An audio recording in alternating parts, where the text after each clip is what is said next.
Hi everyone, it's James here. Just a quick vinyl update, vinyl finds video. Still trying to clear the inbox. Almost at the end of the year now, and I suspect I'm not going to be able to do it, but hey ho, we can but try. So in the background you can hear this record. This is Art Pepper and Living Legend.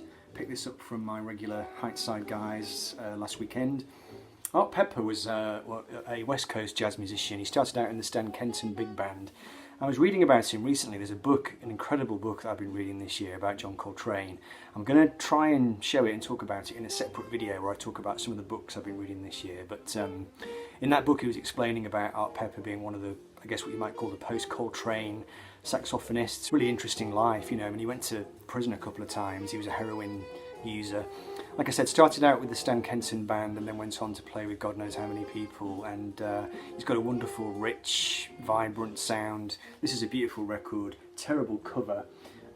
This came out in 1976, I think, on the Fantasy label, and it was during one of the periods where he was trying to get back onto the circuit again, you know, having been inside doing time. It's got a great lineup on this record. Hampton Hawes on piano, Charlie Haddon on bass, and the fantastic Shelly Manne on drums. So really nice pickup. I was really pleased with that. This one also from Heightside. Never seen this guy's solo records before, but I always pick up records that he plays on. He's a drummer, and this is Harvey Mason. So, I mean, Harvey Mason has played on just literally hundreds of great kind of funk R&B records. Just a couple that spring to mind. He's on Mr. Magic by Grover Washington Jr. He's played with Donald Byrd. He just crops up everywhere. Lovely, loose yet tight, funky kind of groove. This record, I think, comes from 1975, and it's quite a nice record. It's not fantastic, but it's good fun. It's got a bit of a carnivalesque, funky quality to it, and I really enjoyed it. Nice big roll call of musicians. You've got trumpets and trombones, and like I said, it's quite sort of carnival-y, but nice enough record. Perhaps not quite as good as the cover design would suggest, but still quite a nice pickup. And then this one was a bit of a blind buy. I didn't actually know that Mavis Staples had worked with Prince, or the Prince had produced Mavis Staples, but he did. I think he did a couple of records for her. This is on his Paisley Park label, I think from maybe 1984. That's a bit of a guess. 1989, complete random guess. So obviously Mavis Staples, great gospel soul singer. I mean, she's worked with everybody, and like I said, she did this record with Prince in '89. Very Prince-like. It's got that kind of slightly clattery quality to it that the '80s Prince records had, but really funky, really good fun. So that was nice to get. It was only about, I think I paid a $5 for this. So there's the inner.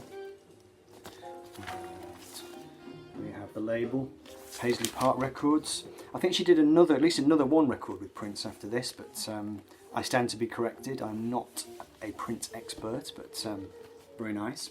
I enjoyed it.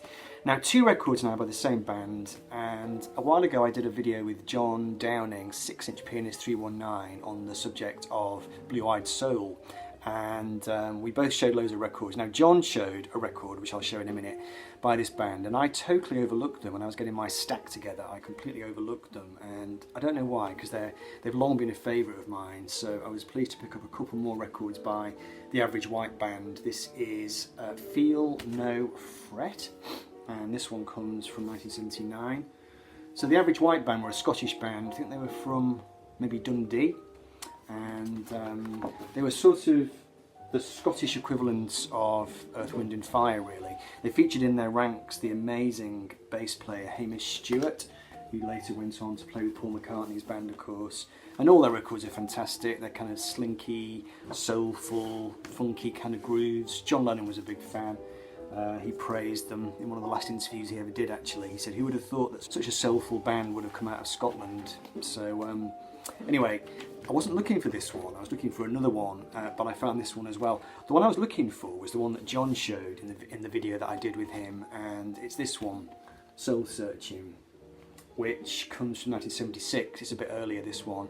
Absolutely fantastic record. On side 2, the track Going Home, check that one out. I'll put a link down below. I'm not going to do any needle drops today because I'm in a bit of a rush, and also I always keep getting copyright things, you know, ban around when I do needle drops. I'm not going to bother, but I will put a link to that track down below, Going Home. It's fantastic. Check it out, listen to it. It's wonderful.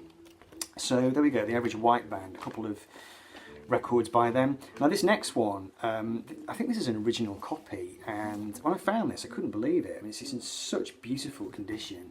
This is Canned Heat. Look at that cover. Isn't that amazing? This is their second album, Boogie with Canned Heat, which came out in I think 67, 68.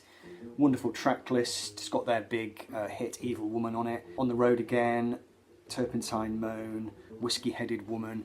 Just great swampy, bluesy kind of music. The only music I had by them is a CD compilation, so it was great to get this into the collection.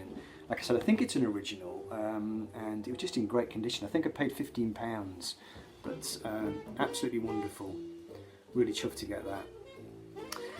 And that is on the Blue Liberty label.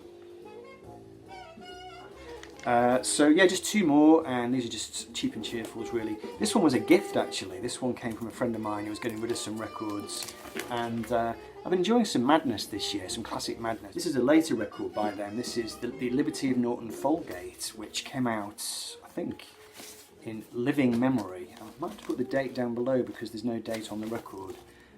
But it's one of Madness's later works, and it came in this incredible box kind of thing, a big cumbersome, a heavily packaged record, shall we say. You know, I'm not sure if I'm even going to keep it because it just clogs up so much space. God knows why bands have to do that. You know, it came with a poster and lots of whiz bang packaging, but I only need the record and the sleeve really. But a really nice record. You know, Madness are on tour again at the moment, and they're just one of the great stalwarts of British pop. And like I said, this is a later entry in their catalogue, and it was really enjoyable. It's just got that very rainy day kind of British sound, and you know, track titles such as We Are London. You know, they've always got a bit of a London-centric vibe going on. They're from North London, of course. Clerkenwell Polka, Bingo, very British, very Madness.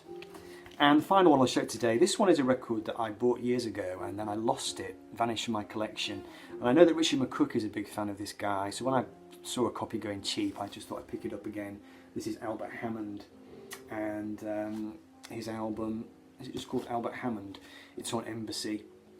So Albert Hammond is a classic American songwriter. He wrote Is It the Air That I Breathe?